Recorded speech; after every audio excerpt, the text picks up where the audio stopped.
এই জন্য আল্লাহর হাবিব বলেন ইরহামু মান ফিল আরদি ইয়ারহামুকুম মান ফিস সামা।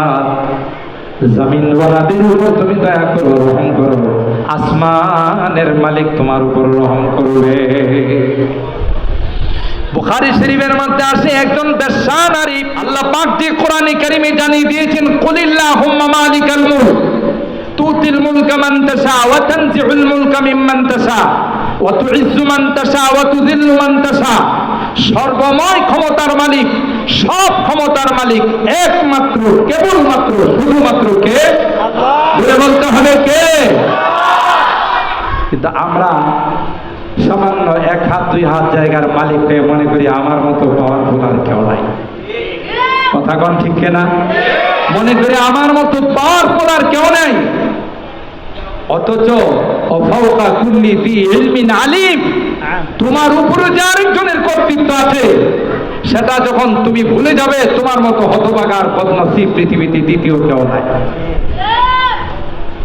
আল্লাহু আকবার। এই ইতিহাস যারাই ভুলে যাবে তাদের পরিণতি অত্যন্ত ভয়াবহ হবে।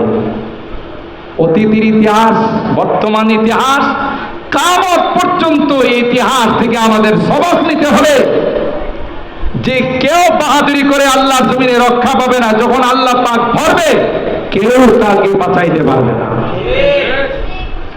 তো ভাই, যে কথা আপনাদের খিদমতে আরজ করতেছিলাম, উলামায়ে কেরাম, এই যে আল্লাহ তাআলা বললেন ওয়া নাজআলাহুম আইম্মাতাও ওয়া নাজআলাহুমুল ওয়ারিসিন, ফেরাউনের এই নির্যাতন চলতে চলতে একটা পর্যায়ে পিঠ দেওয়ালে ঠেকে গেল। আল্লাহ পাক তখন বনি ইসরাইলকে জানাই দিলেন ওয়া নুরিদু আন নামুন্না আলাল্লাযীনা ইসতুদঈফু ফিল আরদ, জমিনের মধ্যে যারা দুর্বল অসহায়, আল্লাহ বলেন আমি তাদের উপরে ইহসান করব। ওয়া নাজআলাহুম আইম্মা, সমাজের নেতৃত্ব কর্তৃত্ব আমি আল্লাহ তাদের হাতে দিয়ে দিব। সুবহানাল্লাহ। ফেরাউনের বংশধরের কোনো খবর নেই। শেষ পর্যন্ত আল্লাহ তাআলা বনি ইসরাইলের হাতে কর্তৃত্ব দিলেন। কে দিয়েছেন? আল্লাহ। আল্লাহ পাক দিয়েছেন। এখানে আল্লাহ এই শব্দটা উচ্চারণ করেছেন ওয়া নাজআলাহুম আইম্মাতাও ওয়া নাজআলাহুমুল ওয়ারিসিন। এই জন্যে পৃথিবীতে যে নিজেকে যত বেশি ছোট মনে করবে তার মর্যাদা আল্লাহ তত বাড়িয়ে দিবেন। যে যত নিজেকে বড় মনে করবে, এই জন্য আল্লাহর হাবিব বলেন ইরহামু মান ফিল আরদি ইয়ারহামুকুম মান ফিস সামা। জমিন ওয়ালাদের উপর তুমি দয়া করো, রহম করো, আসমানের মালিক তোমার উপর রহম করবে।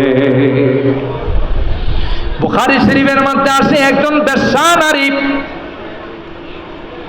রাস্তা দিয়ে যাচ্ছে, গরমের মৌসুম, পানির পিপাসায় পুকুরে কুয়ার নিকট বসে বসে হাবাইতেছে, জিহ্বাটা বের করে পানির জন্য কাতরাচ্ছে। বেশ্যা নারী রাস্তা দিয়ে যাচ্ছে, পুকুরের পাশে দিয়ে যাচ্ছে, তার মায়া হলো হায় হায় এই কুকুরটাও তো আল্লাহর সৃষ্টি, আল্লাহর প্রাণী। তাই পায়ের চামড়ার মোজা খুলে উড়নাটাকে রশি বানাইয়া ওই কূপের মধ্যে তার মোজাটা নিক্ষেপ করে দিল।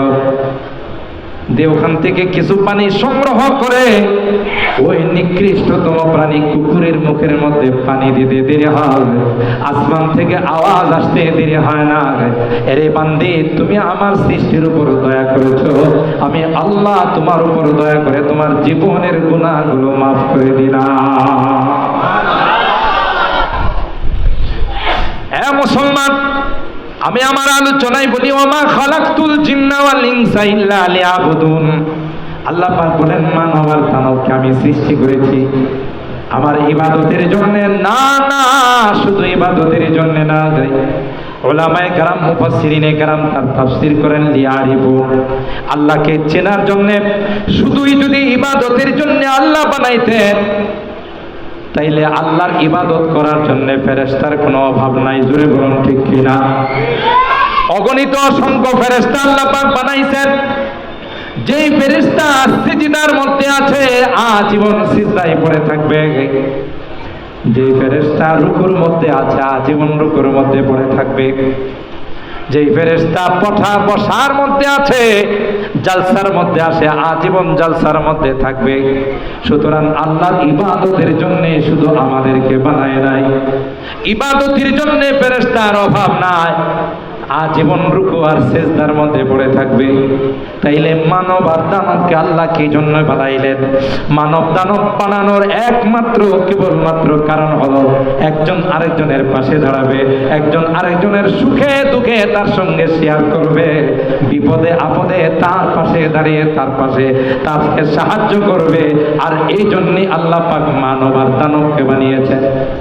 বুখারী শরীফে খুলে দেখুন, বাবু কাইফা কানা বাদুল ওয়াহির মধ্যে আল্লাহ পাকের হাবিব যখন ওহী নিয়ে হেরা গুহা থেকে যখন আসতেছিলেন, আম্মা জান আয়েশা সিদ্দিকা রাদিয়াল্লাহু তাআলা আনহাকে যখন আম্মা জান খাদিজাতুল কুবরা রাদিয়াল্লাহু তাআলা আনহা কে যখন আল্লাহর হাবিব বলেছিলেন জাম্মিলুনি জাম্মিলুনি, এ খাদিজা আমাকে কম্বল দিয়ে তুমি জড়িয়ে ধরো, লাকাদ খাশিতু আলা নাফসি, যে চাপ আমি খেয়েছি আর যে এক আকৃতি আমার সামনে পেশ হয়েছে আমি জীবনে দেখি নাই, আমার ভয় হচ্ছে আমি বোধহয় মারা যাব। আম্মা জান খাদিজাতুল কুবরা রাদিয়াল্লাহু তাআলা আনহা কি জবাব দিয়েছিলেন আল্লাহ হাবিবকে? কাল্লা ওয়াল্লাহি মা ইউখজিকাল্লাহু আবাদা, না না না, আল্লাহর কসম করে আমি বলতে পারি আপনার মতো মহামানবকে আল্লাহ পাক কোনোদিন অপমানিত করবেন না। কেন? তার কারণ বলেছিলেন, ইন্নাকা লাতাসিলুর রাহিম ওয়া তাকসিবুল মাদুম ওয়া তাকরিজ যায়ব ওয়া তুঈনু আলা নওয়াইবিল হক।